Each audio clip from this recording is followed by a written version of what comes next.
Hello everyone and welcome back to Neil Explains. Today I come with this viral math question.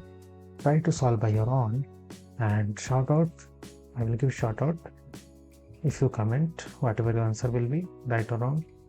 So here what we have, minus 5 to square plus parenthesis minus 5 to square minus 5. Okay, so we will use here MDAS and simple math operation. Okay, so as we can see, minus 5 times square. So minus 5 times square, which equals to what? Minus 5 times minus 5, which equals to 25. Minus minus will become, like negative negative will become positive, negative positive, or positive negative will become negative, and positive positive will become positive. This will, when we multiply this, okay. So we will write minus 5 square and in the place of like 25.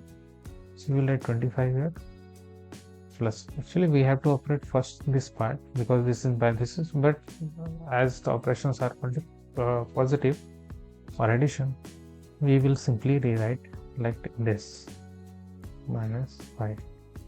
Now we will do addition operation, 25 plus 25 which equals to 50 minus 5 which equals to 45. So here 45 is the right answer. And if you're seniors, then must check out our fish product list in the description. Thanks for watching.